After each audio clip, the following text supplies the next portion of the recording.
Assalamualaikum warahmatullahi wabarakatuh. Perkenalkan, nama saya Hardianti. Saya merupakan salah satu guru dari SDN 2 Palele, tepatnya Desa Molangato, Kecamatan Palele, Kabupaten Buol, Provinsi Sulawesi Tengah.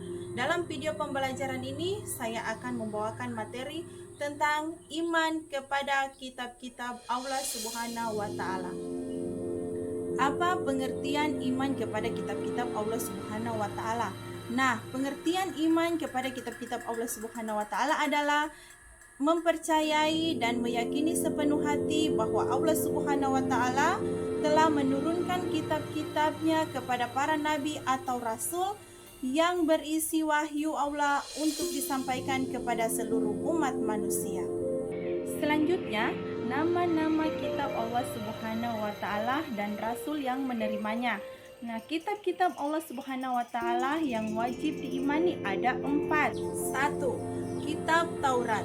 Kitab Taurat diwahyukan kepada Nabi Musa alaihissalam di Bukit Tursina atau Mesir pada abad ke-12 Masehi. Pokok ajaran kitab Taurat berisi tentang akidah atau tauhid dan hukum-hukum syariat. Yang kedua, kitab Injil. Nah, kitab Injil ini diwahyukan kepada Nabi Isa alaihissalam sekitar abad pertama Masehi di daerah Yerusalem atau Israel. Nah, pokok ajaran kitab Injil sama dengan kitab sebelumnya, namun sebagian menghapus hukum-hukum di kitab Taurat yang tidak sesuai dengan zaman itu. Yang ketiga, kitab Jabur.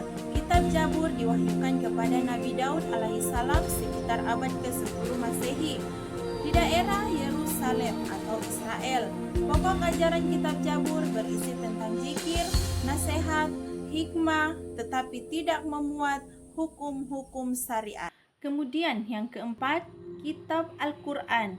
Nah, kitab Al-Quran diwahyukan kepada Nabi Muhammad SAW pada abad ke-6 Masehi di 2 kota yaitu Mekah dan Madinah atau Arab Saudi.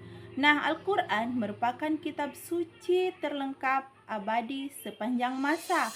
Kitab ini membahas tentang akidah, hukum syariat, muamalat, janji dan ancaman serta tarik atau sejarah umat yang lampau. Kemudian, bagaimana cara beriman kepada kitab suci Al-Quran? Nah, jadi cara beriman kepada kitab suci Al-Quran adalah yang pertama, meyakini bahwa Al-Quran merupakan wahyu dari Allah Subhanahu wa Ta'ala. Yang kedua, meyakini bahwa Al-Quran mengandung kebenaran yang murni dan mutlak. Yang ketiga, membaca, mempelajari, memahami, dan mengamalkan ajaran yang ada dalam Al-Quran. Apa keutamaan Al-Quran dari kitab yang lainnya?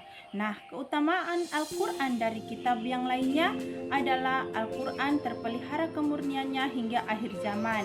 Tidak ada sesuatu makhluk pun yang dapat menandingi kehebatan Al-Quran.